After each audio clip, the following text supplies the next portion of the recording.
Hey, I'm Dr. Sindhu Thomas from Twins World. Thank you for liking and sharing all my videos. And those who are not subscribed, please subscribe my channel and press the bell icon to get all the notifications. Coming to today's topic is baby's clothing.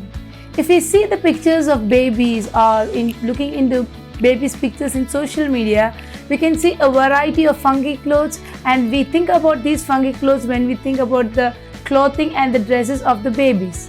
But when reality hits, these become a waste because most of the things we cannot make the child to wear because the baby gets irritated. Second things, we will not take the baby on a regular basis to take them out. So whatever gift you are receiving, whatever things what you are buying become a waste. I always prefer hand-me-downs for babies' clothing. I already discussed the term hand-me-downs, that is garments which is passed from one person to other. As I already discussed, these clothes have a better texture so that the child will not get irritated with the material of the clothing, and the texture will be very soft which will be baby friendly. And I and Jones during my pregnancy period, and the fact is Jones is a perfectionist, and our planning started from the first month. So from the first month we started thinking of buying the old cotton sarees of so many aunties so that we can have the cut pieces to wrap the baby and keep us nappies. Along with that, we went for scarves, and in South India men used to wear wraparounds or dhotis or lungis, and we used to take cutouts and we used to wash and keep the baby bag ready so that we can use this as for wrapping around and using the clothes for the babies. So coming to the term of mummification. So I have discussed this term before too. Mummification is a process of wrapping around a baby to avoid the heat loss and prevent or to allow the child to go for a cold climate. So indirectly we are trying to keep a normal temperature for the baby, what the baby is having in the womb.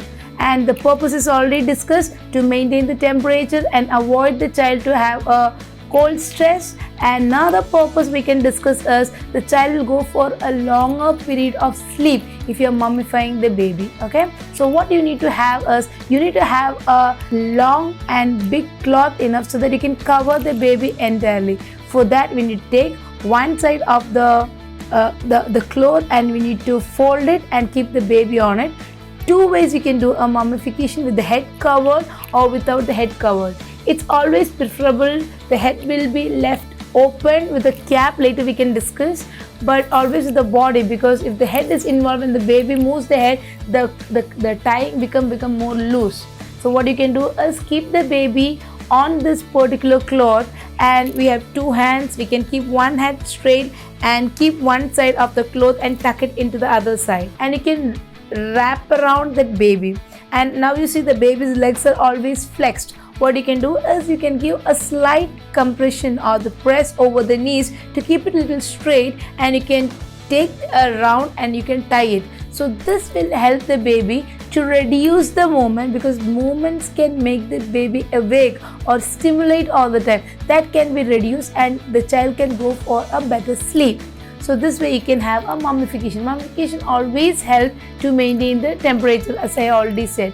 The points I would like to discuss is the caps. And if you go to buy to shop to get caps, the caps can be looser or it can be tighter depending upon the head size of the baby. So what we can use is stockings. For socks and stockings what we have, you can make cut into a adequate length, and you can tie it one end with a rubber band or with a knot, so that the other thing you can pull according to the size of the head. This I learned from the NICU setup where my babies were in. So the ears will be well covered for this kind of babies. Then the baby clothings and the nappies also, whatever available we can use. And coming to the cleaning of these clothes, whenever you are using the cloth for the babies, you need to wash under running water so that whatever fecal materials are there is moved away. Once it is completely moved away, you can soak it in detergent as well as any antiseptic solution for some time, then you can wash it. And always prefer to have an air drying or keep it in the sun, so that sunlight is the best thing you can use and to kill the microorganism whatever happens in the clothes. Hope this session is good enough to understand how to take care of baby's clothing, and have a pleasant day. Thank you.